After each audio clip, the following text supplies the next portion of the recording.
Truth of the share market channel में आपका स्वागत है। मैं भवनेश अग्रवाल। नमस्कार दोस्तों,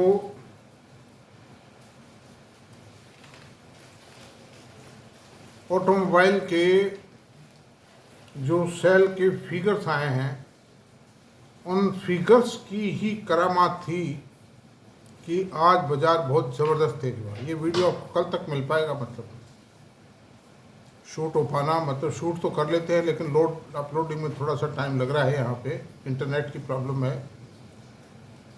तो बड़ा ज़बरदस्त करंट आया बाज़ार में, एक आशा का संचार हुआ है, निराशा का वातावरण दूर हुआ है और ऑटोमोबाइल सेक्टर में भी ज़बरदस्त 850 पॉइंट की तेजी आ गई है।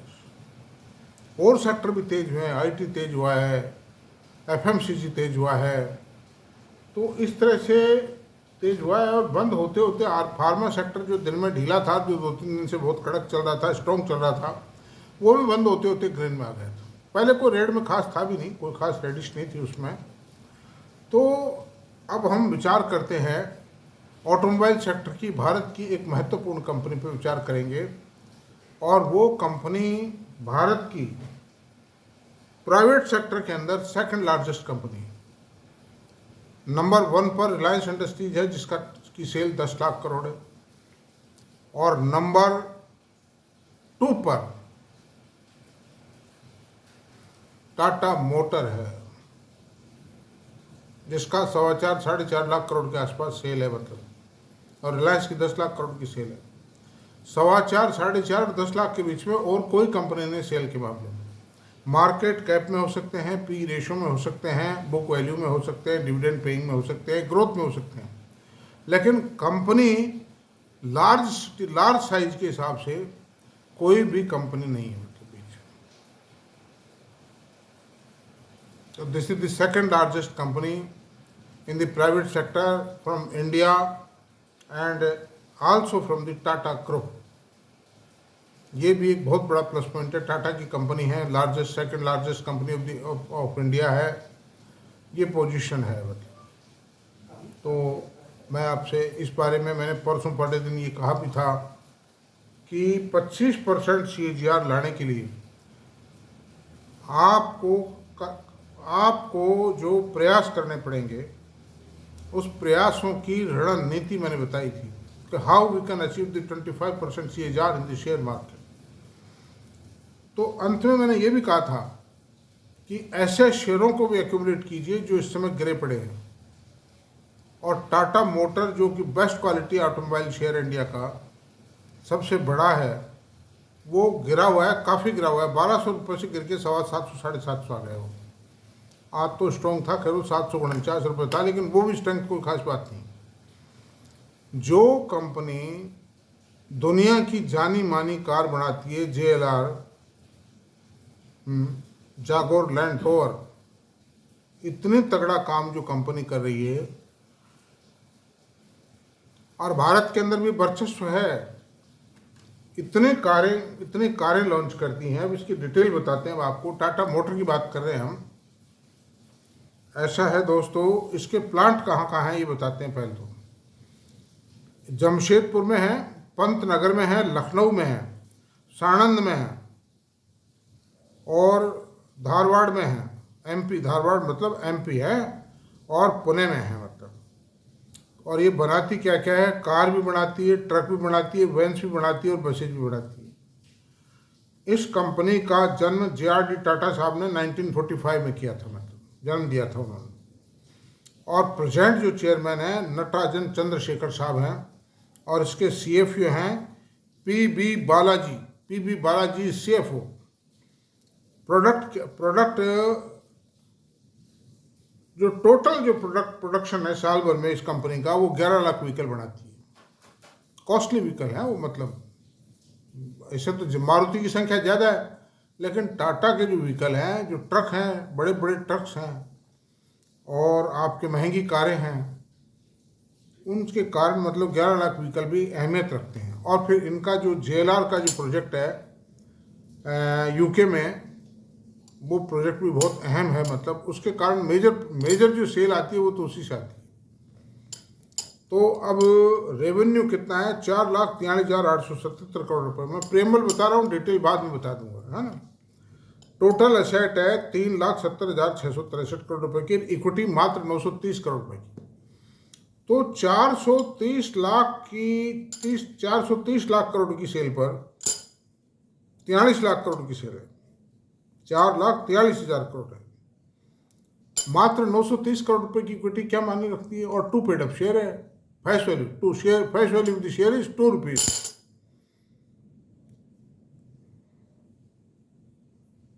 जागोर लैंड रोवर, टाटा डाउ, इस कंपनी की जो सब्सिडरी कंपनी बता रहा हूं, जागोर JLR, Tata Daewoo, Tata Marco polo,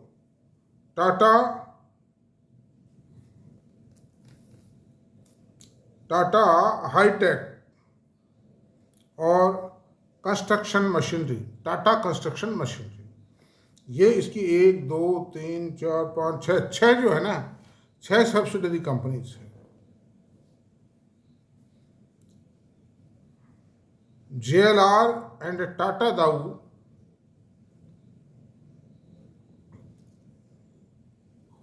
to Korea, Tata Daewoo का सियोल कोरिया की कंपनी से जॉइंट वेंचर है with hitech and स्टेलनट।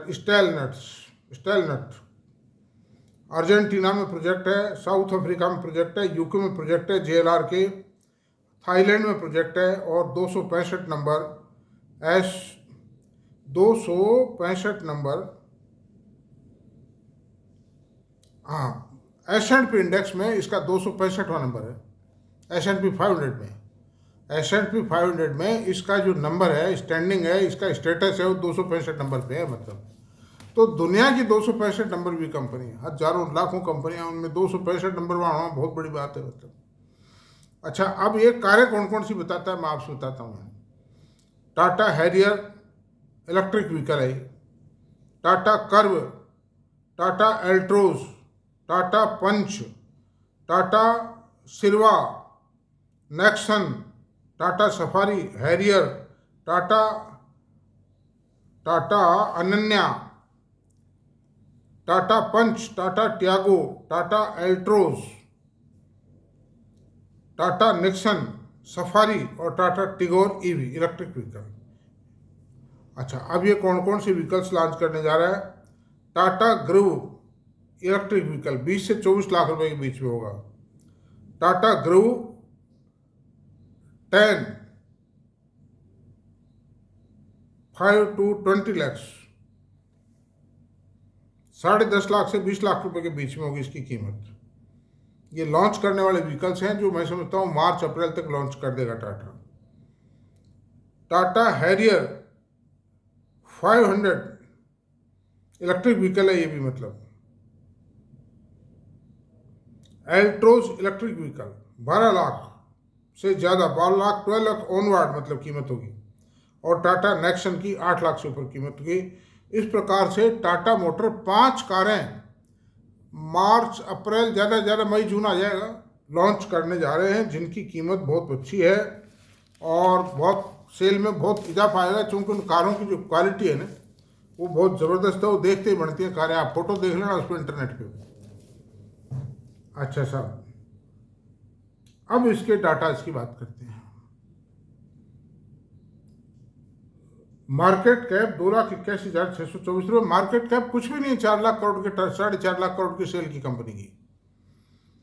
Current price 765 रुपये, हाई लो 718 से 1179 रुपये, प्राइस अर्निंग रेशियो 8.42 है, जबकि ऑटोमोबाइल इंडस्ट्री का एवरेज पी रेशियो 20.07 है।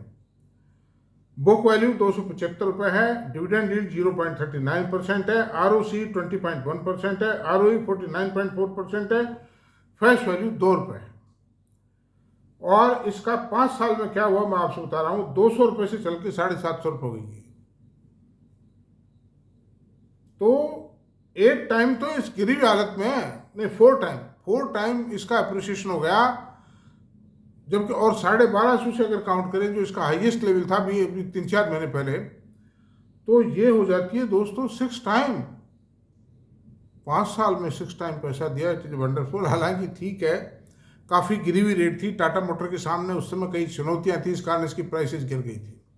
The company came into trouble, but now all troubles have been sorted out and अभी थोड़ा सा हल्का सा झटका लगा था ऑटोमोबाइल की मंदी का, लेकिन ना उससे उभर गए ये।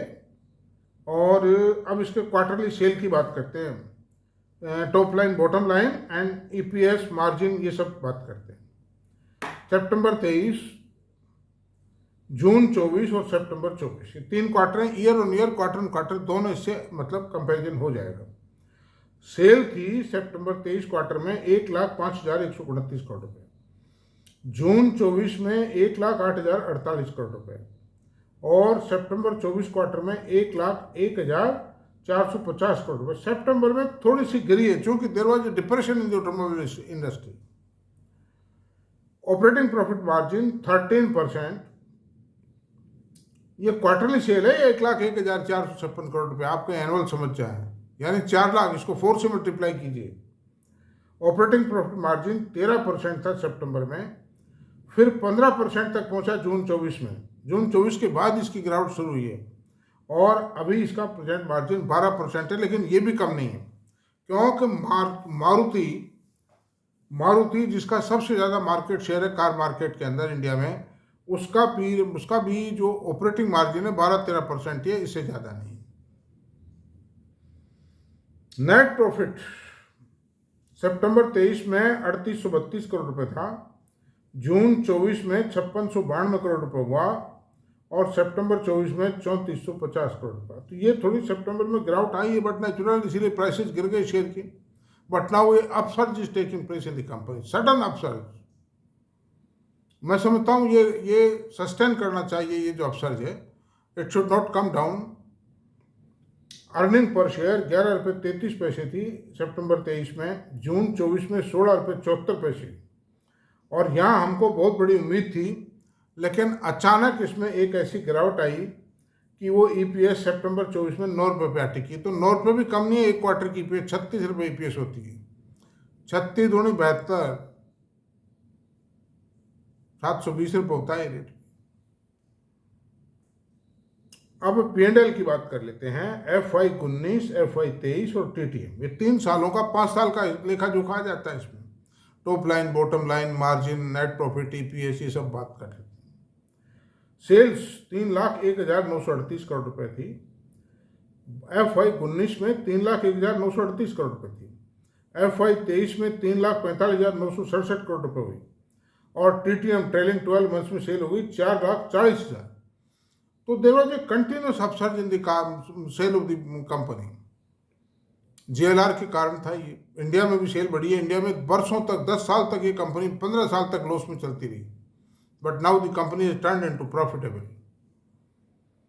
ऑपरेटिंग प्रॉफिट मार्जिन 19 में 8% था, 23 में 9% हुआ और TTM में 14% है। Net profit margin, profit 28,724 crore रुपए था FY19 में, FY23 में 3,394 करोड़ रुपये। बीच में बड़ी ट्रबल आई थी इस कंपनी के सामने, मैं बता रहा हूँ ना, और फिर वो वापस बढ़ के TTM में 31,693 करोड़ रुपये हुए। तो कंपनी बहुत मजबूती पकड़ती जा रही है, छोटे मोटे ऊंचाई नीचाई आएंगी, ये कंपनी ऐसी है जो रखने लायक।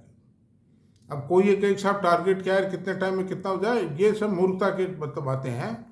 बढ़िया कंपनी है, अंडर प्राइस है, ग्रोथ ओरिएंटेड है कंपनी। 10,000 करोड़ का एक प्लांट और लगा रही है चेन्नई के अंदर ऑटो इलेक्ट्रिकल्स के लिए, और कई काम करने चाह रही है। कंपनी का डीमर्जर कर रहे हैं, 2 टुकड़ों में बांट रहे हैं इस कंपनी को, दुनिया भर की इसकी सब्सिडीज हैं, उनकी भी प्रॉफिटेबिलिटी इसमें शामिल है। उनको अगर मान लो OFS के जरिए लिस्ट कराएंगे तो पैसा कंपनी को मिलेगा और उससे कंपनी का डेट फ्री हो जाएगी कंपनी। तो ऐसी सूरत में अब इसकी EPS क्या है, FY19 में 99 रुपये 84 पैसे माइनस EPS थी, मतलब घाटा था ना, इसलिए। FY23 में ये 7 रुपये 27 पैसे हुई, एनुअल EPS 7 रुपये 27 पैसे। पुअर परफॉर्मेंस तो पुअर थी, मैंने बहुत पैसे कमाए इसमें। कोरोना काल में मैंने 130 रुपये से खरीद शुरू की थी इसको, और मैंने इसको 800 साढ़े 800 रुपये तक बेचा है। मैं आपसे बता रहा हूँ, इसकी ये जो 700 साढ़े 700 तक बेचा है, इसका जो वो जो था ना, मतलब वो टाटा मोटर DVR, उसको बेचा, उसमें काम किया, काफ़ी काम किया है मैंने। मेन टाटा मोटर में भी किया था कोरोना काल में। I earn A lot of money in this share. और अब TTM में कितना है, 31,693 करोड़ रुपए का प्रॉफिट है। EPS कितनी आई, 99 रुपये 33 पैसे। तो 100 रुपीज़ की EPS एनुअलाइज बेसिस पे आ गई। इससे ज़्यादा इतनी बड़ी कंपनी में और क्या चाहिए। ये घटी है, घटी हुई आएगी, लेकिन सुधर गई है, मतलब संभल गई कंपनी, बहुत जल्दी संभल गई। इक्विटी मात्र 736 करोड़ रुपए है। रिजर्व 1,03,326 करोड़ रुपए है। बोरोविंग 1,06,549 करोड़ रुपए। यानी ये 1 लाख रुपया जो है ये कर्जा है कंपनी पे, जिसको कंपनी चुका देगी। जो कंपनी 30-35 हज़ार करोड़ रुपए साल की कमा रही, उसको क्या प्रॉब्लम, कोई प्रॉब्लम नहीं। इतना अच्छा, इतना कर्जा रहता भी, वर्किंग कैपिटल वगैरह चाहिए, इन्वेंट्री को भी स्टोर करनी पड़ती है, कई बातें। अब अदर लाइबिलिटीज 1,83,000 ये करोड़ की है, जो कोई लाइब माने नहीं रखती। ये it's not a liability, but it's a provision कर देती है कंपनी। फिक्स असेट 1,57,718 करोड़ रुपए के। Capital work in progress 15,526 crore रुपए का काम चल रहा है कंपनी के अंदर अभी। और वो कौन सा काम है, वो जो JLR का प्रोजेक्ट है, उसमें इलेक्ट्रिक व्हीकल को कन्वर्ट बनाना शुरू करने का प्रोजेक्ट है, जिसपे काम चल रहा है द्रुत गति से। उसके रिजल्ट आएंगे, शानदार आएंगे। और ये कंपनी तो टेस्ला की एक तरह से कॉम्पिटिटर साबित होगी। मतलब इन्वेस्टमेंट 33,381 करोड़ रुपए। अदर एसेट्स 1,84,031 करोड़ रुपए है। अब कैश फ्लो की बात करते हैं। 8128 करोड़ रुपए का नेट कैश सरप्लस रहा है कंपनी में, जबकि कंपनी ने 22,782 करोड़ रुपए इन्वेस्ट कर दिए हैं और 37,006 करोड़ रुपए फाइनेंशियल एक्टिविटीज पे कैश आउट हुआ है। तो उसके बावजूद भी 8128 करोड़ रुपए, तो company is the healthy company. Working capital days -24 है। ROC 20% है लेटेस्ट, मतलब रिटर्न ऑन कैपिटल एम्प्लॉयड 20%। अब इसकी होल्डिंग की बात करते हैं। मैनेजमेंट के पास में 42.58% होल्डिंग है। FIs के पास 20.54 है। DIs के पास 16.08 है। गवर्नमेंट के पास 0.29 है। और पब्लिक के पास में 20.49% है। और शेयर्स की होल्डर्स की संख्या है 57,27,234। तो शेयर होल्डर काफ़ी है, क्यों, किसी के पास 10 शेयर है, किसी के पास 100 है, किसी के पास 200 है, किसी के पास 50 है। तो शेयर होल्डर 57 लाख हैं, काफ़ी हैं, लेकिन वो कोई खास बात नहीं है। ये कंपनी बहुत स्ट्रॉन्ग कंपनी है and it's a company of my choice. Still we are holding a lot of shares of this company and we will not sell now. हम थोड़ा सा दुखी थे कि भाई थोड़ा बेच ही देते तो ठीक रहता, होता ही है, आदमी की नेचर होती है, लेकिन गिरी हुई रेट में तो नहीं बेचते। और अब बेचेंगे भी नहीं, आपको बेचने की आवश्यकता नहीं। नाउ एक complete revival of the company has taken place. तो आज इतना ही रहने देते हैं। Thank you very much. मेरा वीडियो पसंद आया हो तो प्लीज़ इसको लाइक करें, शेयर करें, सब्सक्राइब करें, कमेंट करें। Thank you very much.